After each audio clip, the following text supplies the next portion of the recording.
Welcome back, this is Gary, and today I am comparing 5 different apple varieties that I picked up at a local farmer's market, and let's get right into it. The first one here is called Ambrosia, and Ambrosia is a cultivar that originated in British Columbia, Canada. The original tree was first cultivated by the Minnow family of the Simicameen Valley in British Columbia. It was discovered growing in their orchard, so it probably was a seedling apple. The description of this apple is that it's a medium-sized apple, a little pink tinge on it. You can see a little bit more of it on this side. Kind of an orange-red flush with a yellow background. The taste is described as having refreshing floral notes and a pleasant, crisp, fine-grained flesh. It's said to be very sweet with a little bit of acidity, and when I checked the sugar level with my refractometer, it came out at 11, which is about average, I guess. Now, I also have to mention that I don't know how long ago these were picked because this is available late September, so I don't know where this came from. And Ambrosia is an apple that naturally doesn't brown quickly. Now, it's been an hour since I cut these pieces, and that's true. It does not oxidize very quickly. Let's taste it and see if it's as sweet as they say.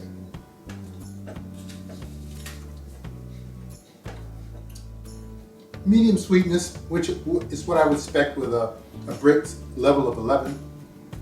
Since it hasn't been refrigerated, it is getting a little soft. It's still an edible apple. If you refrigerate it, it will last several weeks in the refrigerator.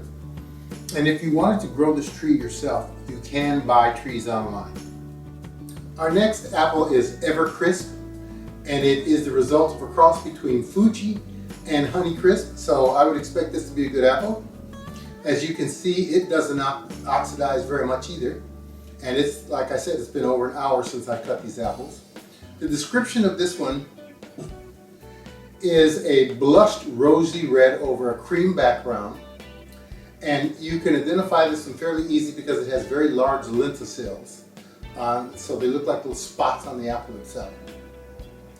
And the Brix level on this one was much higher. It was 14, and again, these Brix levels are probably a little lower because they've been stored at room temperature, and sugars do break down over time. So let's try this one.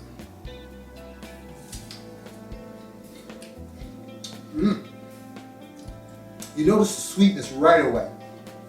Still quite crisp, like a Honeycrisp. It doesn't have very acidic flavor in the background, so if you don't like that acidic background with your sweetness, this is a pretty good apple. I'm just tasting sugar here. And this one will also store several weeks in your refrigerator. So, can you buy the trees? Nope. And yes. You can buy the trees if you are a member of the Midwest Fruit Explorers Co-op, and it'll cost you about $100 a year in dues. Now, of course, what you could do is join it, get some trees, and not continue your membership unless there's some fine print involved. But it's a pretty good sized apple. It's a little bit larger than medium, and I would like this apple. I wouldn't mind growing this apple at all. This is also a good baking apple in addition to just eating out of hand, and it's usually available here in Michigan from October through November, so it's considered a late apple. My next apple is an early apple. It's called Gingergold, and what I mean by early is here in Michigan, this one is ready in August, and you can see a couple of samples here. It can get to be a fairly large apple, but also, if you look at the flesh, it's not oxidized hardly at all. So this is a really nice apple. Its origin is golden-licious and an Abel Marlowe Pippin, I hope I said that right, plus some other unknown variety. So we don't know the complete parentage of this particular one. And you can see it's a yellow, all yellow apple with white flesh, slightly greenish, if you will. And the taste is said to be gingery, and sometimes you'll see a pink blush. I do have one of these apples in my orchard, apple trees, and sometimes they'll have a pink blush on the top. But it's supposed to be a gingery sweet apple with a mild tart undertone to it. It's supposed to be crisp and very fine textured flesh. And as I mentioned, it doesn't oxidize right away. So let's give this one a try. Now I measured the Brix level on this one and it came out to 14. So it should be a fairly sweet apple.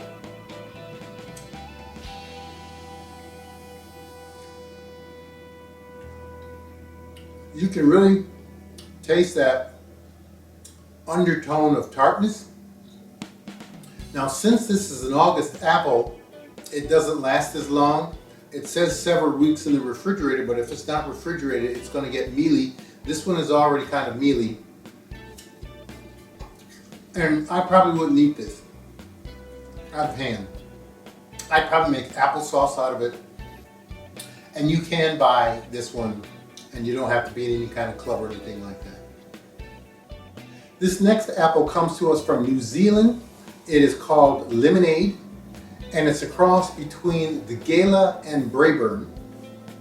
And as you can see, this particular apple is a medium-sized apple, very lemon colored, looks just almost like a lemon out of the store. But you'll notice that it doesn't do very well in terms of oxidation. It turns pretty quickly. And you can't buy this tree. It's what we call a club variety, which means you have to be in the club in order to grow it. And they say that they do that to keep the quality of the fruit up, which is probably legitimate to a certain extent. But if you have what's called a club variety, you can limit production, and by limiting production, you can keep the price high. All I have to say is it better be a real good apple. So this one, as you can see, it's yellow and it's supposed to have a slight lemon flavor. A little bit more tangy. The apple's supposed to be crunchy. And it has a balanced sweet tart taste, which can be used for fresh or you can cook with it. Now the Brix level on this one was 15, which is quite high for an apple. But let's see if it really has a lemony taste or not.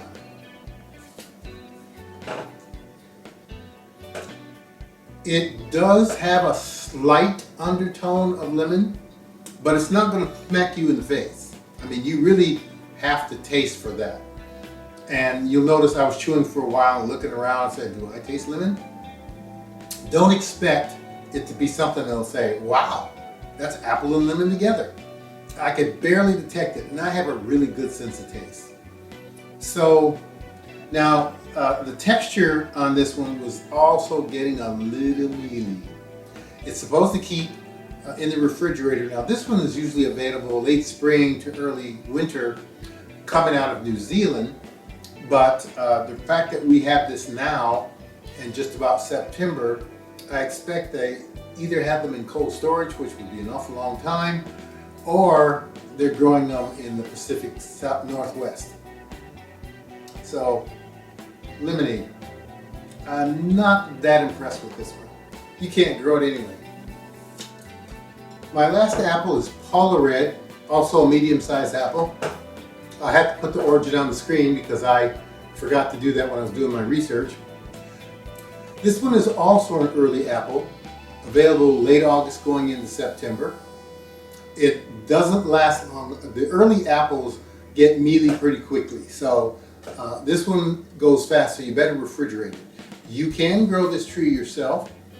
It has what they describe as a sprightly taste, not too sweet, not too tart, and they say the taste is remnant of strawberries. Okay, we'll see how that goes. And it starts out with firm flesh, but it goes fast. It's used as a cooking apple. It can be used to make a pink applesauce, and it can be used for pie making, but I would use it early if you're going to use it for pie making, because when apples start to go mealy, they don't cook very well. So let's try this one. And the Brix level on this one was 10, so fairly low compared to others. And you can see how it oxidizes pretty quickly too. So let's give it a taste. Oh man, is this ever mealy? I can't get past the mealiness because this apple, isn't even worth eating as far as I'm concerned, unless you want to make it into applesauce. But I do detect kind of hints of strawberry in it. But if you really want this to hold for any length of time, you better refrigerate it, because if it's sitting at room temperature in August, it's going to get mealy very quickly. Well, I hope you found this helpful.